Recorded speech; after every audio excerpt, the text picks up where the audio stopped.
Toothworms and Spider Juice, read by Natalie Barton. Chapter 2. Kissing a Donkey. For thousands of years, dental knowledge was so primitive that most people depended on folk prescriptions from their families and neighbors whenever they had a toothache. Centuries ago, a person could sit by a well-traveled road with a handkerchief tied around his face, a universal sign of suffering from a toothache, and get advice from every passerby on how to get rid of the dreaded toothworm. There would be as many different recipes and prescriptions as there were advisors. In this chapter, a few of these historical treatments for toothaches are divided into 5 basic groups: animals and insects, plants and roots, human organs and secretions, inorganic, and the transference of toothache.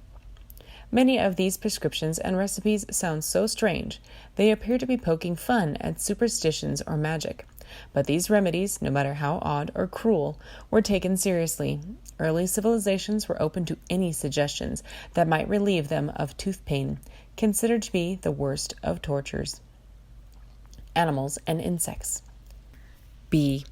Honey, a product of bees, was used to coat an infected tooth in the Middle Ages. People smeared their aching teeth with honey and waited all night with tweezers in hand, ready to pluck out the toothworm. Honey used alone or in combination with other ingredients was considered one of the oldest folk medicines against toothaches.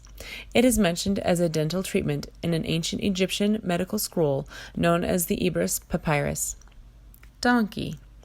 In ancient Greece, donkey's milk was used as a mouthwash to strengthen the gums and teeth.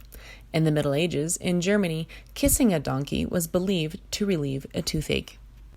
Fox. Also during the Middle Ages in Germany, it was said that if your teeth bothered you, you should run around a church 3 times without thinking of a fox. Frog.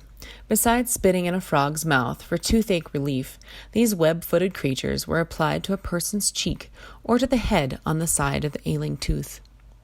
Hog. Take a piece of the stomach of a newly butchered pig, wrap it in a rag, and apply it to the gums for 30 minutes. Louse. Drill a hole in a dried bean and place a living louse in it. Close the hole with wax and suspend the bean from the neck. A live louse was also deposited into the cavity of an aching tooth in the hope of a cure. Mole. The ancient Romans used to tear out a mole's tooth and carry it tied to the body to stop toothaches. Mouse. To be cured of a toothache, bite off the head of a living mouse and suspend it from the neck, but beware of making a knot in the thread or in the ribbon upon which it is suspended. To have good teeth, eat from bread that was gnawed by a mouse, especially at the very place that shows notches from the rodent's teeth. Owl. If you pick your teeth with the nail of the middle toe of an owl, toothaches will never occur. Plants and roots. Cloves. This spice was rubbed on sore gums. Oil of cloves is still used in dental materials today. Garlic. The ancient Greeks considered a mixture of garlic, the resin from pine wood, and incense to be a good remedy for toothache.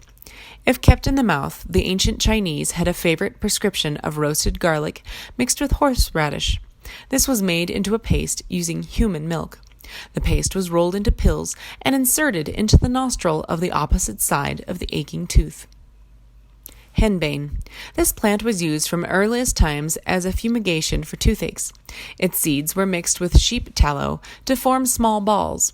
The person would stand or kneel near a brazier, a pan holding burning coals, and hold a funnel with a large opening over the fire and the small end directed towards the tooth. The seed balls were dropped on the fire. The burning vapors that entered the tooth were supposed to drive out the worm. Onion. In the Middle Ages, a slice of onion was applied to the ear on the side of the aching tooth. Parsley. A root of parsley was hung from the neck in the Middle Ages as a talisman against toothache. Rye. Rye flour wrapped in a small linen bag and heated was tied to the cheek in case of toothache. Human organs and secretions. Bones. Go silently at midnight into a churchyard and bite the bone of a skeleton. It was recommended that the bone of the right thigh be rubbed on the aching tooth. Fat. An aching tooth should be rubbed with human fat for relief. hand. Touching the aching tooth with the hand of a dead person was considered powerful magic, granting immediate relief. Lips. A safeguard against toothache was to kiss the lips of an infant before it was baptized and kissed by anyone else. Teeth. Touching the aching tooth with a dead man's tooth was a remedy tried during the Middle Ages and later. Urine. The first urine of the morning was used as a medical mouthwash from ancient times through the 18th century. Inorganic. Arsenic. The ancient Chinese made arsenic into pills and placed them near the aching tooth or into the ear on the opposite side of the tooth. Iron. Relieve a toothache by inhaling fumes produced by pouring oil on red-hot iron. Lead. Place a used lead bullet, which had passed through a deer or some other game animal, under the person's tongue to get rid of a toothache. Salt. The ancient Hebrews believed in applying a grain of salt to the aching tooth. In ancient Greece, salt was considered helpful in the cure of ulcerated gums. In modern times, we still use salt mixed with warm water to heal irritated gums. Water. A water foot bath was used in ancient times to relieve a toothache. A more recent bit of advice, also involving water, was definitely intended for humor. To get rid of tooth pain, take a mouthful of cold water and sit on a hot stove until the water in your mouth begins to boil. You won't feel any pain in your tooth by that time. The transference of toothache. Besides the toothache remedies listed above, there were other practices designed to transfer the demons causing a toothache from the sufferer to some other object. Trees were the most popular receivers of transferred toothaches. In toothache transference, the demon was obtained by poking the gums with a nail or splinter until it bled. Then the blood-stained nail or splinter was hammered into a tree. The demon would lose its power because it was locked in the tree with no hope of escaping and returning to its victim. This method was used for other conditions of ill health in addition to toothaches. The use of a coffin nail or hobnail for transference was common among the ancient Romans and throughout the Middle Ages. In some countries, the following phrase was recited while driving a bloody nail into a tree. Nail, I complain to thee. My tooth, it bothers me. In me it leaves, in thee it stays. It won't have anything to do with me forevermore. Sometimes the transference of toothache to a tree did not need to have a nail hammered into it.